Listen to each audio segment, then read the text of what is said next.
Bab 2816, Minho muncul. Ketika tiba di era dunia leluhur, Julian mengetahui bahwa ada alam baru di atas alam kelupaan tertinggi, yang disebut alam surga primordial. Dan di tempat dia muncul tadi, diduga ada seorang sakti di alam kahyangan purba. Namun, ini hanyalah legenda. Masih belum diketahui apakah ada orang kuat di alam surga purba di area terlarang. Setelah mengetahui informasi yang diinginkannya, Julian tidak tinggal lama. Ia berdiri, meninggalkan beberapa batu sumber ilahi, dan pergi. Meninggalkan alam semesta ini, memasuki langit berbintang yang luas. Pada saat ini, dia tiba-tiba merasakan napas yang familiar. Minho. Julian merasakan aura Minho dan merasakan bahwa Minho muncul di era ini. Kau datang begitu cepat. Julian mengerutkan kening. Dia juga ingin terus berlatih untuk jangka waktu tertentu untuk meningkatkan tingkat kultivasinya sehingga dia bisa membunuh Minho. Namun, dia tidak menyangka Minho akan muncul tepat saat dia memasuki alam Saint Tianzun.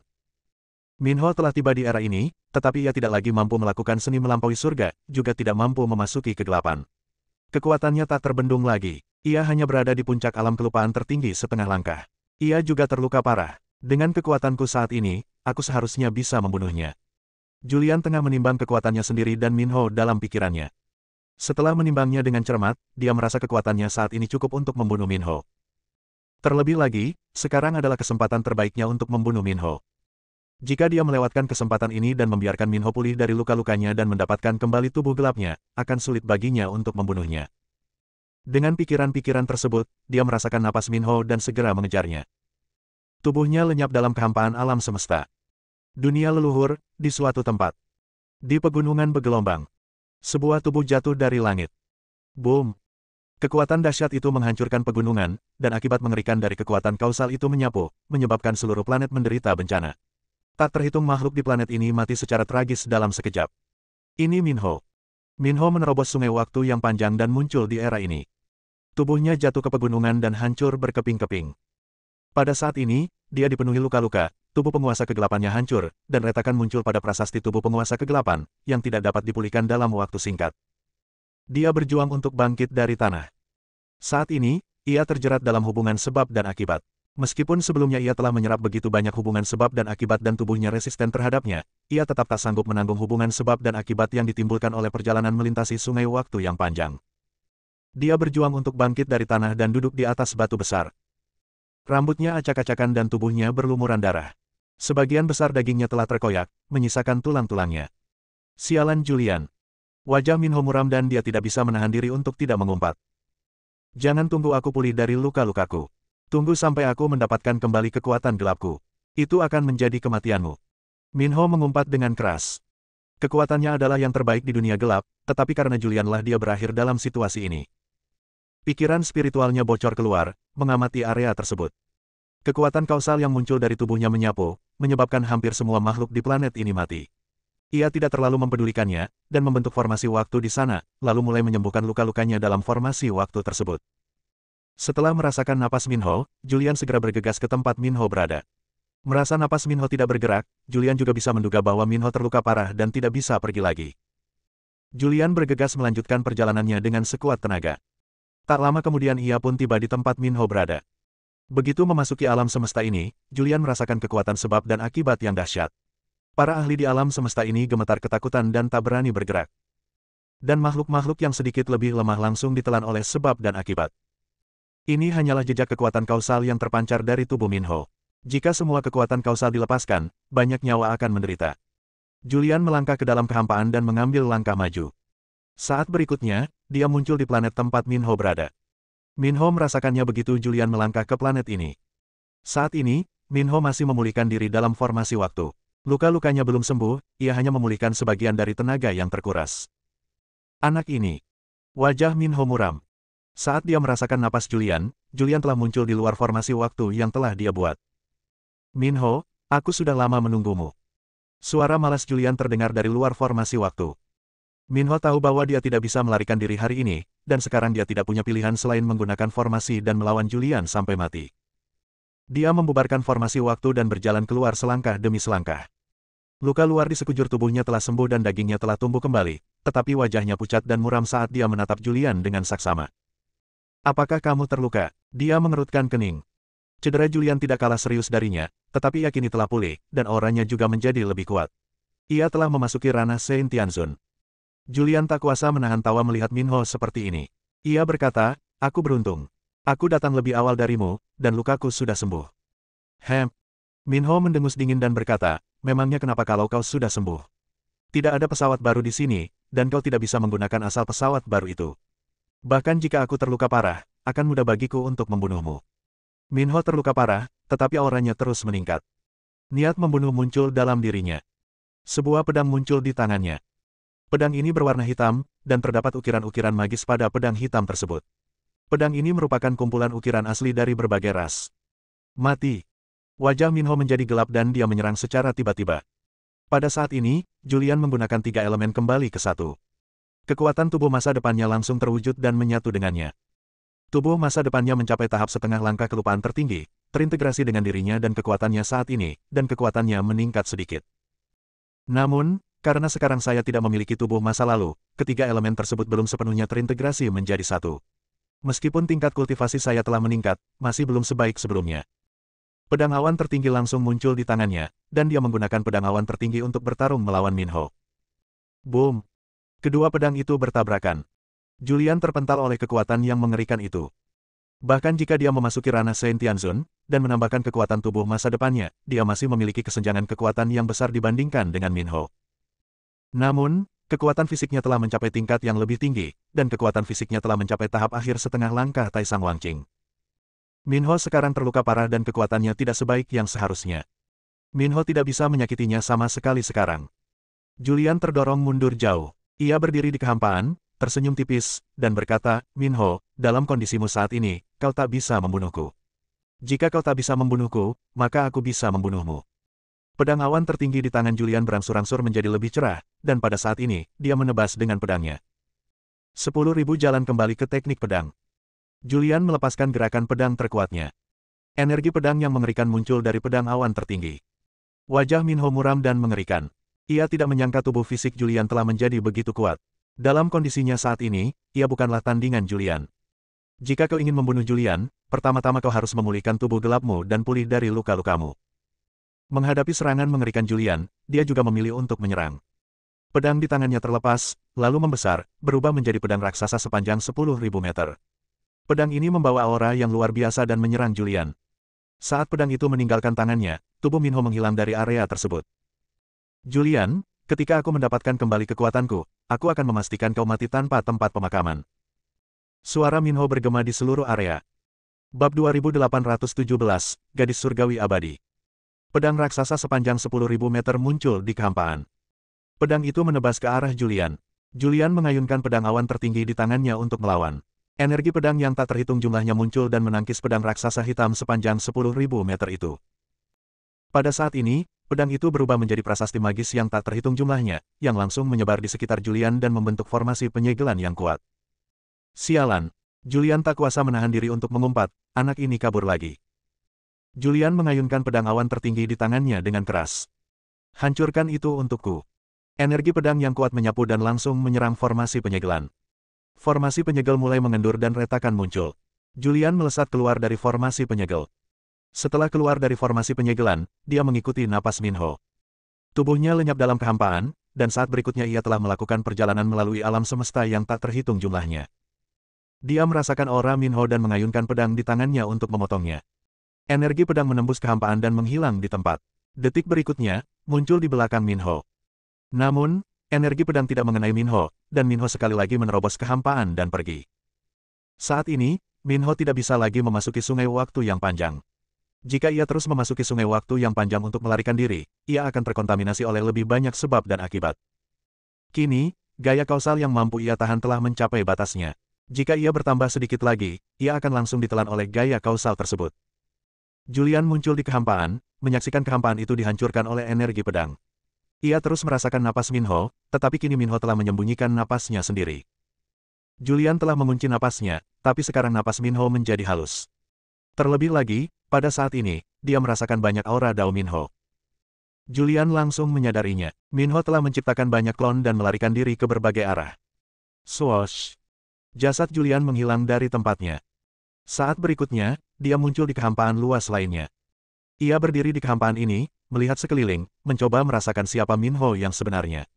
Namun, meskipun ia sangat kuat sekarang, ia tidak bisa membedakan ke arah mana Minho yang sebenarnya berada. Dia mengerutkan kening, ekspresinya serius.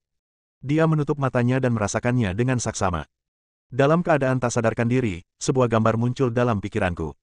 Ini adalah gambaran Minho yang muncul di kehampaan ini. Setelah Minho muncul, tubuhnya langsung berubah. Ia berubah menjadi banyak klon, dan tubuh aslinya tersembunyi di antara klon-klon tersebut. Tidak diketahui kemana ia melarikan diri. Julian mencoba mengidentifikasinya dengan hati-hati, tetapi dia tidak bisa yakin. Apakah ini yang dimaksud? Tak lama kemudian, Julian mengunci tubuh seseorang. Dia pun tidak begitu yakin. Tetapi sekarang dia tidak punya pilihan selain mengejar dan menonton. Tubuhnya menghilang dari area tersebut dan mengejar tubuh yang telah dikuncinya. Luka Minho belum sembuh ketika Julian muncul, dan kekuatan Julian telah mencapai level baru. Dengan tubuh gelapnya yang hancur dan lukanya yang belum sembuh, mustahil baginya untuk melawan Julian. Dia melarikan diri dengan cepat. Ia memiliki kekuatan kausal yang luar biasa, dan kemanapun ia lewat, seluruh kehampaan hancur. Ia tak berani lengah dan segera menyerap sebab dan akibat. Jika ia tak mampu menyerapnya, ia akan memaksa sebab dan akibat keluar dari tubuhnya. Dengan kekuatannya saat ini, tidak sulit untuk menjelaskan sebab dan akibat. Brengsek. Pada saat ini, dia merasakan nafas Julian dan tak dapat menahan diri untuk mengumpat. Ini dapat merasakan kehadiran jati diriku yang sebenarnya. Wajahnya tampak muram dan mengerikan. Pikiran spiritualnya bocor keluar, merasakan area tersebut. Pada saat itu, ia merasakan sebuah gunung suci. Energi langit dan bumi di gunung suci ini sangat kuat, dan terdapat pula sebuah formasi yang kuat. Kekuatan formasi ini bahkan mengejutkannya. Menghadapi pengejaran Julian, dia tidak punya pilihan selain menerobos masuk ke wilayah orang kuat dan membiarkan orang kuat ini membunuh Julian. Begitu dia mendapat ide, dia langsung menghilang dari tempatnya. Begitu dia menghilang, Julian muncul. Apakah kamu berhasil lolos? Julian muncul di kehampaan, wajahnya muram, dan berkata dengan suara dingin, kemana kau akan melarikan diri? Dengan suara dingin dia terus mengejar. Dunia leluhur adalah dunia paling makmur dalam sejarah. Di dunia leluhur, ras-ras kuat yang tak terhitung jumlahnya telah lahir, dan semua ras ini dipimpin oleh orang-orang kuat yang tak tertandingi. Di dunia leluhur, terdapat banyak orang kuat. Orang-orang kuat ini menempati tanah pegunungan suci dan mendirikan sekte mereka sendiri. Minho panik dan datang ke Gunung Suci. Begitu ia muncul, ia menyentuh formasi Gunung Suci ini. Begitu formasi itu diaktifkan, sebuah kekuatan dahsyat menyapu. Bahkan Minho pun terguncang oleh kekuatan dahsyat itu. Tolong, selamatkan aku. Setelah Minho terdorong mundur oleh formasi itu, ia tak kuasa menahan diri untuk berteriak. Suaranya mengandung gelombang suara dahsyat yang menggema di seluruh area dan di tanah pegunungan suci ini. Saat ini, di Gunung Suci. Di gunung belakang puncak utama. Di sini, pegunungannya indah dan airnya jernih. Air terjun jatuh dari langit dan air sungai yang jernih mengalir deras. Bila diperhatikan dengan seksama, ternyata air terjun ini bukanlah air biasa, melainkan air terjun yang disuguhkan dengan prasasti-prasasti misterius. Di atas batu di bawah air terjun, seorang wanita duduk bersila. Wanita itu mengenakan gaun putih dan berambut hitam. Ia duduk bersila di atas batu, dikelilingi lingkaran cahaya putih. Ia tampak sangat suci dan sakral. Swoosh! Pada saat itu, seorang pria muncul di area tersebut. Begitu pria itu muncul, ia berlutut dengan satu kaki di tanah dan berkata, Dewi, ada makhluk hidup dari dunia luar yang datang dan menyentuh formasi ini. Sepertinya sedang diburu. Maukah Anda mengurus masalah ini? Mendengar ini, wanita itu kehilangan napasnya. Dia menunjukkan wajah aslinya. Jika Julian ada di sini, dia pasti akan mengenali bahwa wanita ini tak lain adalah Dewi Surgawi Abadi. Wanita itu berdiri, pikiran spiritualnya keluar, dan dia segera merasakan situasi di luar formasi. Pada saat ini, hatinya bergetar. Dewi, ada apa? Tanya lelaki yang berlutut di tanah. Wanita itu mengerutkan kening dan berkata, saya merasakan adanya sebab dan akibat. Sebab dan akibat, pria itu sedikit tertegun. Wanita itu berkata dengan lembut, aku tidak tahu apa-apaan ini. Sepertinya masalah ini ada hubungannya denganku.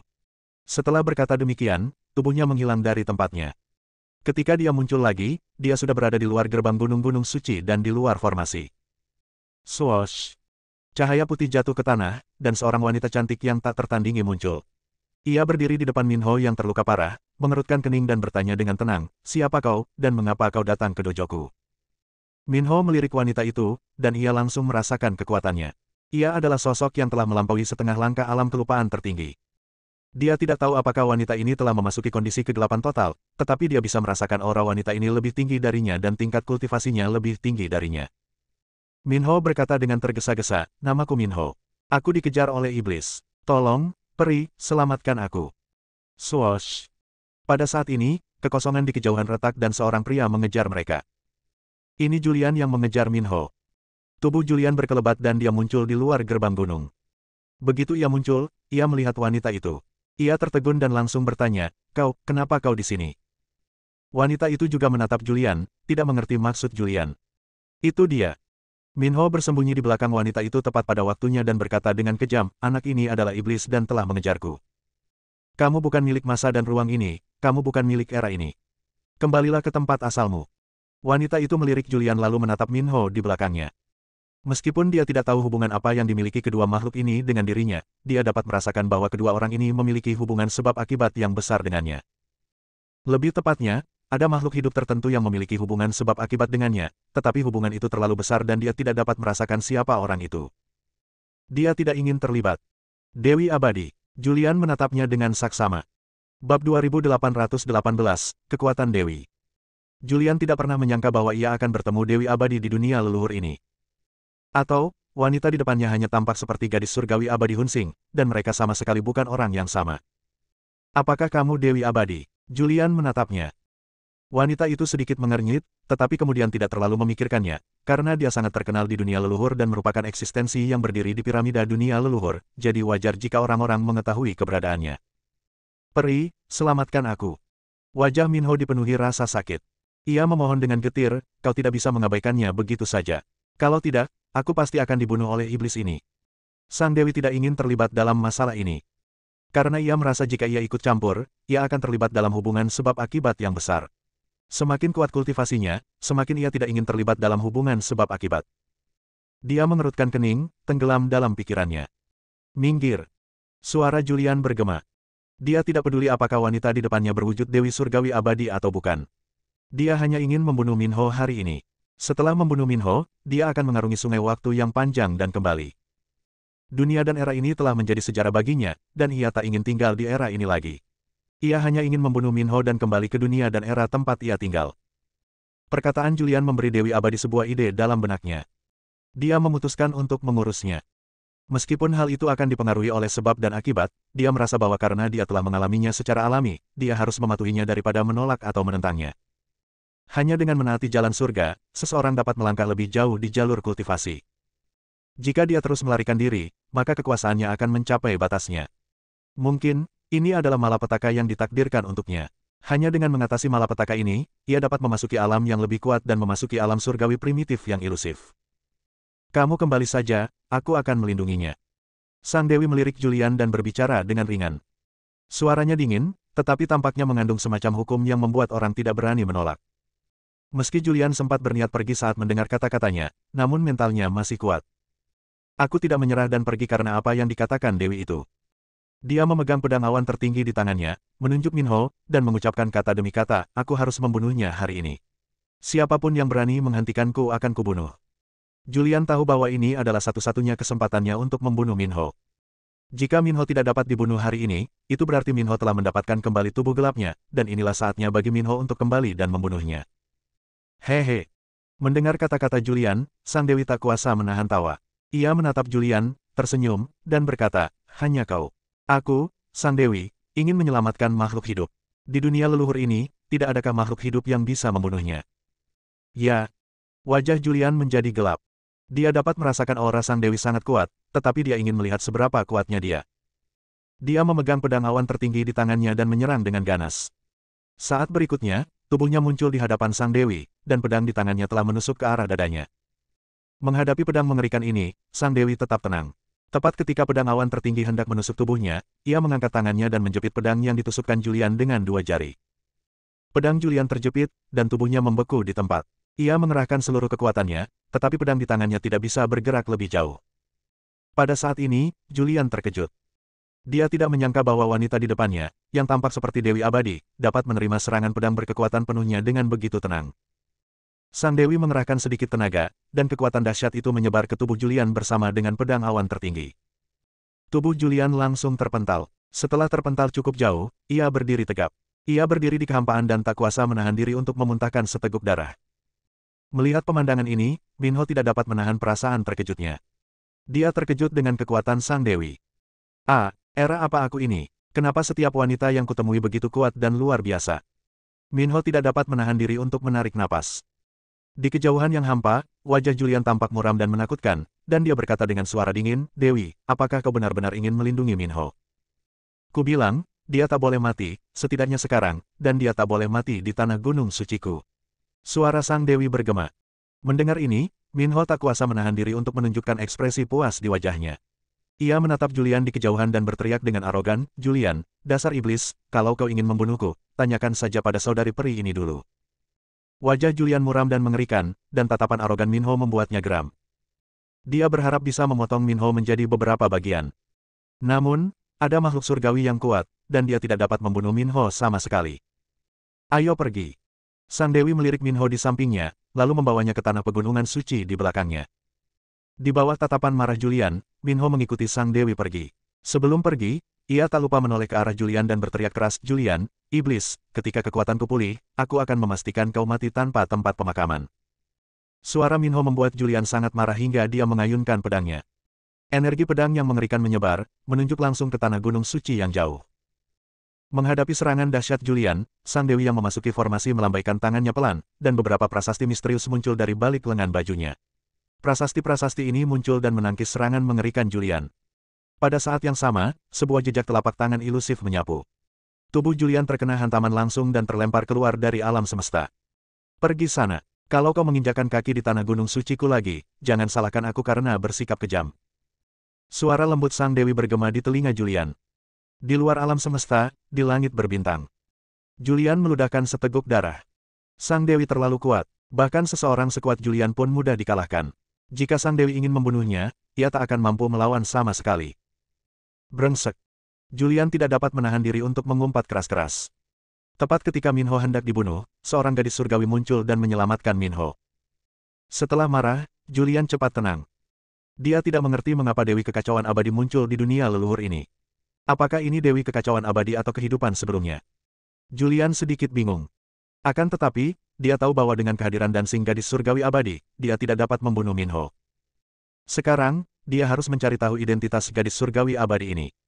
Dengan pikiran, ia mengaktifkan jalan kehidupan, dan luka-luka di tubuhnya pun sembuh seketika. Meskipun Dewi Abadi telah melukainya, luka-lukanya tidak terlalu serius dan ia dapat pulih dengan mudah. Dia meninggalkan alam semesta ini dan menuju alam semesta berikutnya. Dia memasuki planet paling makmur di alam semesta dan datang ke kota paling makmur di planet ini. Setelah itu, ia mulai bertanya tentang apa yang disebut Dewi Abadi ini. Setelah beberapa pertanyaan, Julian juga mempelajari beberapa informasi tentang Wan Xitian. Akan tetapi, ia tidak disebut gadis surgawi abadi, namanya hanyalah gadis surgawi. Menurut penyelidikan Julian, nama asli Dewi itu adalah Hun Xing, dan dia adalah juru mudi sekte super di dunia leluhur. Aliran Tao super ini sangat kuat di dunia leluhur. Jika diukur berdasarkan peringkat, aliran Tao ini bisa masuk dalam 10 besar. Tradisi Tao ini disebut Sekte Xuantian. Dan Dancing adalah pemimpin Sekte Xuantian dan juru mudi Sekte Xuantian. Kekuatannya luar biasa dahsyat dan dia telah memasuki alam kegelapan yang sesungguhnya. Setelah memeriksa informasi ini, Julian tidak dapat menahan diri untuk tidak mengerutkan kening, dan banyak pertanyaan muncul dalam benaknya. Pertama, bidadari itu disebut Hun Xing. Apa hubungan antara dia dan bidadari surgawi abadi Dancing dari generasi selanjutnya? Kedua, bukankah ada rumor yang mengatakan bahwa setelah memasuki alam kelupaan tertinggi, seseorang akan kehilangan semua emosi dan keinginannya, dan tidak lagi menjadi makhluk hidup yang utuh, melainkan eksistensi yang mirip dengan Dao surgawi. Namun, ketika ia bertemu dengan bidadari itu, ia tidak merasa bahwa bidadari itu telah meninggalkan 7 emosi dan 6 keinginan yang seharusnya dimiliki oleh makhluk hidup. Ini adalah era dunia leluhur. Adapun dirinya di generasi selanjutnya, ia tidak memahami era ini. Dunia gelap yang ia kenal hanya memiliki catatan sejarah yang berasal dari tahun-tahun tak berujung setelah dunia leluhur dihancurkan. Bertahun-tahun setelah dunia leluhur hancur, jalan jiwa muncul kembali. Untuk memasuki jalan jiwa, banyak sekali orang kuat dari ras gelap terpecah menjadi 2 kubu, menjungkirbalikkan dunia gelap. Meskipun periode dunia leluhur ini tercatat dalam kitab-kitab kuno, tidak ada catatan yang terperinci. Seolah-olah sejarah terputus selama periode ini. Julian mengerutkan kening dan bergumam, sepertinya hanya Xuan Fengkuang yang tahu identitas Dancing ini. Sambil bergumam, dia mengeluarkan ponselnya, membuka Douyin, dan pergi ke ruang siaran langsung Xuan yang gila untuk bertanya langsung padanya. Bab 2819, Jalan Jiwa muncul. Dancing, pemimpin Sekte Xuantian, adalah sosok mahakuasa sejati yang telah merupakan kondisi batinnya. Kini, ia menjadi sosok mahakuasa sejati di dunia leluhur. Sekte Xuantian sangat kuat. Sekarang Minho telah bergabung dengan Sekte Xuantian, akan sangat sulit bagi Julian untuk membunuhnya. Setelah mengetahui beberapa informasi tentang Sang Dewi, Julian tampak sangat hikmat. Begitu Minho diberi waktu untuk memulihkan tubuh gelapnya, akan sangat sulit baginya untuk membunuh Minho bahkan tanpa perlindungan Sang Dewi. Dia berpikir keras. Setelah berpikir sejenak, ia memutuskan untuk tinggal di dunia leluhur untuk sementara waktu dan mencari tempat untuk berlatih dengan tekun. Dia tidak akan keluar dengan mudah sampai dia menjadi lebih kuat dan memiliki kemampuan untuk membunuh Minho di masa jayanya. Jika dia ingin membunuh Minho, langkah pertama adalah menemukan cara untuk menghancurkan tubuh gelapnya. Jika dia tidak menghancurkan tubuh gelap Minho, mustahil baginya untuk membunuh Minho. Namun, kemanakah dia bisa pergi di dunia leluhur yang aneh ini? Julian mulai menyelidiki dan memahami pola-pola zaman ini. Melalui pemahamannya, ia juga mengetahui beberapa pola umum zaman ini. Prasasti asli ras manusia. Setelah mempelajari pola era ini, Julian juga menyadari bahwa era ini adalah era yang paling cemerlang bagi umat manusia. Meskipun ini adalah era persaingan antar pahlawan, ras manusia sudah pasti merupakan penguasa era ini. Hal ini karena prasasti asli umat manusia pada masa itu belum hilang ditelan sejarah. Prasasti asli berada di tangan Sekte Super Tao di era ini. Sekte Super Tao ini disebut Sekte Xuansheng. Pemimpin Sekte Xuansheng adalah orang terkuat di antara umat manusia, dan ia juga merupakan eksistensi yang berdiri di puncak piramida zaman ini. Seperti Dewi Sekte Xuantian, ia juga merupakan orang kuat yang telah melupakan situasi. Apakah prasasti asli umat manusia zaman ini sama dengan sutra hati asli yang telah kukuasai? Setelah mempelajari beberapa hal tentang umat manusia, Julian juga ingin pergi ke Sekte Xuansheng untuk melihatnya. Dia berencana untuk menyusup ke Sekte Xuansheng, berlatih di Sekte Xuansheng selama beberapa waktu, dan meningkatkan kultivasinya sendiri hingga setidaknya setengah langkah ke alam kelupaan tertinggi. Selain itu, ia juga harus mempelajari tubuh penguasa kegelapan dan menemukan cara untuk menghancurkan tubuh penguasa kegelapan milik Minho sehingga ia mempunyai kesempatan untuk membunuhnya. Setelah mencetuskan ide itu, Julian segera meninggalkan daerah itu dan menuju ke alam semesta tempat Sekte Xuansheng berada. Dunia leluhur itu luas dan tak terbatas, ia terbentuk dari pertemuan alam semesta yang tak terhitung jumlahnya dan wilayah yang tak terhitung jumlahnya. Wilayah di mana Sekte Xuansheng berada juga merupakan wilayah inti dunia leluhur.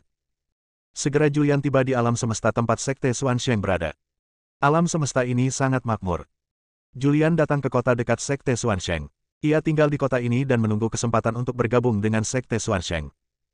Namun, dia menunggu lama dan tidak mempunyai kesempatan untuk bergabung dengan Sekte Xuansheng karena Sekte Xuansheng tidak akan memilih murid dalam waktu dekat. Tanpa konferensi pemilihan murid, akan sangat sulit bagi Julian untuk memasuki Sekte Xuansheng. Ada banyak orang kuat di Sekte Xuansheng, dan bahkan dengan kekuatannya saat ini, dia tidak bisa menyelinap masuk. Apakah kamu mendengar banyak hal aneh terjadi di Soul Road akhir-akhir ini? Ya, ku dengar di ujung jalan jiwa, makhluk-makhluk tak dikenal dan beberapa orang kuat yang mengerikan muncul. Sekarang Sekte Xuansheng sedang memanggil orang-orang kuat dari seluruh dunia leluhur untuk mengadakan pertemuan dan bersiap mengirim beberapa orang kuat untuk menyelidiki situasi. Julian secara tidak sengaja mengetahui suatu berita. Jalan jiwa. Mendengar dua kata ini, tubuh Julian gemetar. Karena jalan jiwa, ras-ras besar saling bertarung dengan sengit. Sepengetahuannya, hanya di jalan jiwa seseorang dapat menembus alam kelupaan tertinggi. Jika seseorang tidak memasuki jalan jiwa dan mencoba menembus alam kelupaan tertinggi di dunia luar, kecelakaan akan terjadi. Dalam sejarah yang diketahui Julian, banyak orang kuat yang setengah langkah lagi dari keadaan melupakan situasi memasuki jalan jiwa, dan mereka menghilang begitu mereka memasuki jalan jiwa. Orang-orang kuat ini tidak pernah muncul lagi, dan tidak seorang pun tahu apakah mereka hidup atau mati. Apa yang ada di ujung jalan jiwa? Julian mengerutkan kening. Dia berencana memanfaatkan kesempatan ini untuk memasuki Sekte Xuansheng dan kemudian pergi ke jalan jiwa untuk melihatnya. Saat berita itu tersebar, orang-orang kuat dari seluruh dunia leluhur dan banyak sekte mengirim pengikut mereka ke Sekte Xuansheng. Sekte Xuansheng juga membuka gerbang gunung dan formasi perlindungan gunung, yang memungkinkan banyak orang kuat dari dunia leluhur untuk masuk. Julian akhirnya menemukan kesempatan untuk bergabung dengan Sekte Xuansheng. Dia datang ke gerbang Sekte Xuansheng. Namun, jalan mereka terhalang oleh gerbang Sekte Xuansheng. Undangan. Julian sedikit tertegun, lalu tersenyum dan berkata, saya tidak punya surat undangan, saya mendengar beritanya dan datang ke sini secara khusus. Maaf, tapi Anda tidak bisa memasuki gunung tanpa undangan. Tanpa surat undangan, Julian tidak bisa masuk ke Sekte Xuansheng. Ia tidak punya pilihan selain pergi. Ia tidak punya kekuatan untuk menerobos masuk ke Sekte Xuansheng sekarang. Julian sedang menunggu di luar Sekte Xuansheng. Selama periode ini, ia melihat banyak orang kuat dari berbagai sekte membawa murid-murid mereka ke Sekte Xuansheng dan menghadiri konferensi di sana. Selama periode ini, ia juga mencoba memahami apa yang disebut jalan jiwa. Melalui penyelidikannya, ia juga memperoleh beberapa pemahaman tentang jalan jiwa. Jalan jiwa adalah jalan menuju bagian terdalam dunia gelap. Ada sebuah legenda yang beredar di dunia leluhur dan bahkan di dunia tempat tinggal ras-ras utama dunia gelap. Konon, kegelapan itu tidak berbatas dan tidak ada orang kuat atau makhluk hidup manapun yang bisa meninggalkan dunia gelap itu. Jalan jiwa adalah satu-satunya jalan untuk meninggalkan dunia gelap. Namun, jalan jiwa sangatlah berbahaya dan bahkan para ahli tingkat atas pun tidak berani melangkah masuk dengan mudah. Satu-satunya cara untuk meninggalkan dunia gelap. Setelah Julian mengetahui informasi ini, dia tidak bisa menahan diri untuk tidak mengerutkan kening dan bergumam pada dirinya sendiri, apakah ada dunia lain di luar dunia gelap. Julian menjadi bingung. Namun, tak seorang pun datang menjawab keraguannya. Konferensi Sekte Xuansheng berakhir dengan cepat. Di bawah kepemimpinan Sekte Xuansheng, semua ras di dunia leluhur dan dunia gelap mengirimkan makhluk-makhluk untuk membentuk tim memasuki jalan jiwa dan pergi ke bagian terdalam jalan jiwa untuk menyelidiki situasi. Pemimpin tim kali ini adalah Master Sekte Xuansheng. Meskipun guru ini bukan pemimpin Sekte Xuansheng, kekuatannya telah mencapai tingkat kelupaan tertinggi. Dia adalah pria kuat sejati, pria kuat yang terkenal di dunia leluhur dan bahkan di seluruh dunia gelap. Tak lama kemudian, sejumlah besar orang berkuasa meninggalkan dunia leluhur dan memasuki dunia gelap yang luas. Julian juga mengikuti. Dia merasakan bahwa pemimpin Sekte Xuantian, Tian Fei, ikut dalam perjalanan ini, dan dia bahkan membawa Min Ho bersamanya. Yu Sang pernah terluka sebelumnya, tetapi setelah diselamatkan oleh Sang Dewi, lukanya telah pulih. Sekarang ia telah mengikuti Sang Dewi ke Sekte Xuansheng dan menuju jalan jiwa di bagian terdalam dunia gelap. Dengan adanya Tian Fei dan Min Ho, Julian tidak berani ceroboh. Meskipun dia telah mengubah penampilannya dan menyembunyikan auranya sejak lama, Min Ho terlalu mengenal auranya, dan dia khawatir ketahuan oleh Min Ho. Luka Min Ho telah sembuh, dan tubuh gelapnya juga telah pulih. Dia tidak mampu menyinggung Min Ho yang sekarang. Julian mengikuti di belakang kelompok utama. Di belakang kekuatan utama, tidak hanya dia yang mengikuti, tetapi ada juga banyak orang kuat yang tidak berpartisipasi dalam acara Sekte Xuansheng. Yang kuat di antara para pendekar ini sudah berada di setengah tingkatan alam tertinggi, sedangkan yang lemah hanya berada di tingkatan Wu Tianzun. Biasanya, level Wu Tianzun tidak memenuhi syarat untuk memasuki jalan jiwa. Begitu masuk, dia akan mati. Sekarang adalah kesempatan yang sempurna, dan para Wu Tianzun yang kuat ini juga ingin pergi dan menyaksikan keseruannya. Sekte Xuansheng tidak mengatakan apapun tentang makhluk-makhluk berikut ini, tetapi membiarkan mereka mengikuti. Kapal perang terbang itu bergerak cepat dalam kegelapan. Dalam kehampaan yang gelap ini, rasanya waktu tak terasa berlalu. Waktu seakan berlalu dalam sekejap, dan juga terasa seolah keabadian telah berlalu. Pada saat ini, kapal perang terbang itu berhenti. Sebuah suara terdengar, teman-teman di belakang kami, kita akan memasuki jalan jiwa. Jalan jiwa sangat berbahaya, ayo kita naik kapal perang terbang bersama. Namun, jika Anda adalah Santo Tianzun, mohon jangan datang. Saat suara itu datang, banyak orang kuat yang mengikuti kapal perang terbang itu terbang menuju kapal perang terbang di depan. Bab 2820, Makhluk Aneh. Julian tidak memiliki kesempatan untuk menaiki kapal perang terbang, tetapi dia tidak menyangka bahwa orang-orang kuat dari Sekte Xuansheng juga khawatir bahwa makhluk yang mengikuti mereka akan mengalami kecelakaan di jalan jiwa, jadi mereka meminta makhluk-makhluk ini untuk menaiki kapal perang terbang. Namun, ada persyaratan wilayah untuk menaiki kapal perang terbang, dan makhluk di bawah level Saint Tianzun tidak memenuhi syarat. Karena jalan jiwa terlalu berbahaya. Tidak ada yang tahu apa yang akan terjadi ketika mereka memasuki jalan jiwa dalam jumlah besar kali ini. Makhluk di bawah level Saint Tianzun bahkan tidak memiliki kemampuan untuk melindungi diri mereka sendiri ketika mereka masuk. Wus, wus, wus. Banyak makhluk terbang ke udara dan muncul di kapal perang terbang, dan Julian ada di antara mereka. Pada saat ini, penampilan dan aura Julian telah berubah. Bahkan jika dia muncul, Min Ho, Dewi di kapal perang terbang, tidak akan bisa merasakan kehadirannya. Setelah banyak makhluk menaiki kapal perang terbang itu terus bergerak maju. Julian juga melihat sebuah lorong khusus muncul dalam kegelapan. Lorong ini tampak seperti heksagram, dikelilingi kata-kata gelap. Kapal perang terbang itu langsung menyerbu dan memasuki jalan jiwa. Setelah memasuki jalan jiwa, sebuah formasi muncul di sekitar kapal perang tersebut. Dan di jalan jiwa, ada kekuatan dahsyat, yang terus-menerus menyapu formasi, tetapi tidak dapat menghancurkan formasi itu sedikitpun. Julian juga melihat sekeliling dengan rasa ingin tahu. Ia menemukan bahwa apa yang disebut jalan jiwa adalah ruang gelap yang penuh kekerasan. Ruang di sini sangat kacau. Tidak ada Tao, tetapi ada beberapa jejak Tao dan beberapa fragmen Tao. Kekuatan kekerasan yang tak terhitung jumlahnya saling terkait, membentuk jalan yang aneh. Bagian ini tidak ada dasarnya. Sekalipun kapal perang terbang itu sangat cepat, ia masih belum mencapai ujung setelah terbang beberapa saat. Inilah jalan jiwa. Apa sebenarnya isi jalan jiwa? Mengapa di generasi selanjutnya, hanya mereka yang memasuki jalan jiwa yang bisa memasuki alam kelupaan tertinggi? Apakah semua ini ada hubungannya dengan era ini? Terlalu banyak pertanyaan muncul dalam benak Julian. Namun, tidak ada makhluk hidup yang dapat menjawab keraguan dalam hatinya, dan jika ia ingin mendapatkan jawabannya, ia harus mengandalkan dirinya sendiri. Waktu berlalu setiap detik. Setelah kapal perang terbang itu meninggalkan area yang kacau, ia kembali memasuki tempat yang gelap, tetapi kegelapan di sini tak lagi ganas. Dalam kegelapan ini, masih ada ruang. Pada saat ini, pesawat ruang angkasa itu melambat. Dan di aula utama pesawat ruang angkasa itu, banyak orang kuat berkumpul. Seorang pakar sekte Xuansheng mengeluarkan peta dan berkata, area tempat kita berada adalah area tempat kita menjelajahi jalan jiwa dan menemukannya aman. Tidak ada yang tahu apa yang akan kita hadapi jika kita terus melangkah lebih dalam. Mendengar ini, seorang tokoh berpengaruh di aula angkat bicara, ada formasi penyegel di sini, yang dibentuk bersama oleh semua ras utama. Formasi ini untuk mencegah kekuatan ganas di jalan jiwa memasuki dunia gelap. Baru-baru ini, sebuah kekuatan misterius telah menyerang formasi ini. Apakah tujuan kita kali ini adalah keluar dari formasi dan menjelajah? Tetua pertama Sekte Xuansheng mengangguk lembut dan berkata, benar. Pesawat ruang angkasa itu terbang perlahan di area ini dan segera memasuki dunia yang gelap. Batas dunia ini adalah tempat formasi itu berada. Dan di dunia ini ditempatkan orang-orang kuat dari berbagai sekte di dunia gelap. Dunia ini adalah Gunung Suci. Pesawat ruang angkasa itu muncul di luar Gunung Suci. Begitu muncul, banyak prajurit muncul di Gunung Suci. Semua prajurit ini mengenakan baju zirah dan memegang tombak. Seorang pria parubaya muncul dan berlutut dengan satu kaki di tanah, selamat datang, Tetua Agung. Tetua Agung Sekte Xuansheng adalah orang pertama yang turun dari kapal perang terbang, diikuti oleh banyak orang kuat. Apa yang terjadi? Tanya Sang Dewi begitu dia turun dari pesawat luar angkasa. Pria parubaya yang keluar dari gunung untuk menyambut kami berkata, ada makhluk misterius yang menyerang formasi. Mendengar ini, Sang Dewi mengerutkan kening dan berkata, apakah benar-benar ada dunia lain di ujung jalan jiwa? Apakah masih ada makhluk hidup? Tidak seorang pun dapat menjawab pertanyaan ini. Sekalipun mereka yang datang adalah orang-orang terkuat di dunia gelap, namun orang-orang kuat itu pun hanya tahu sedikit tentang jalan jiwa, dan hanya tahu sedikit tentang bagian terdalam jalan jiwa. Tidak seorang pun tahu seperti apa bagian terdalam dari jalan jiwa.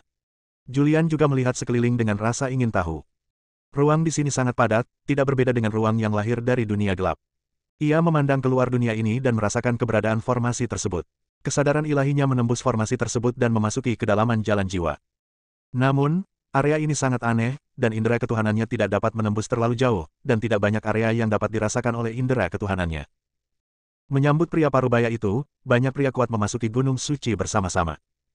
Banyak orang kuat berkumpul di aula Gunung Suci. Sebuah gambar muncul. Gambar ini adalah pemandangan di luar formasi. Beberapa bayangan gelap muncul dan mulai menyerang formasi tersebut.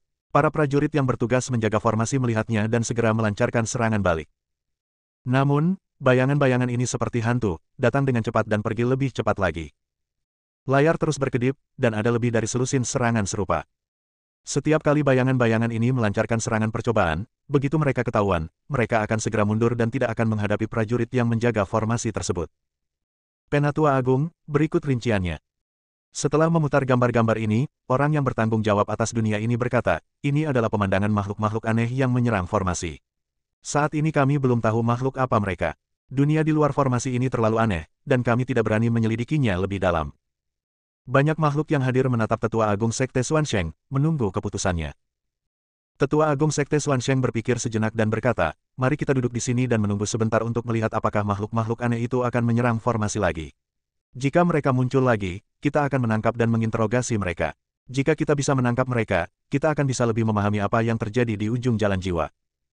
Tidak seorang pun tahu bagaimana situasi di luar formasi sekarang. Hanya dengan menunggu makhluk aneh itu muncul lagi dan menangkapnya secara paksa, kita dapat mengetahui apa yang sedang terjadi. Setelah diskusi singkat, banyak tokoh berpengaruh menetap sementara di Gunung Suci. Bahkan Julian pun diatur untuk tinggal di sebuah halaman kecil yang mandiri. Julian tidak tahu bagaimana situasi di luar Soul Road, meskipun dia sangat khawatir dan ingin tahu.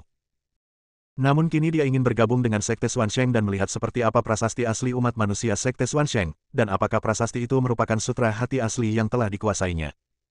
Julian duduk di dinding halaman dan melihat sekeliling. Ia memusatkan perhatiannya pada murid-murid Sekte Xuansheng, mencoba mencari peluang untuk menghubungi mereka dan menyusup ke dalam sekte tersebut. Kali ini, Sekte Xuansheng dipimpin oleh Tetua Agung. Selain itu, Sekte Xuansheng juga membawa beberapa murid muda dengan kultivasi yang lebih lemah. Alasan utama mereka membawa murid-murid ini ke sini adalah untuk mengasah mereka.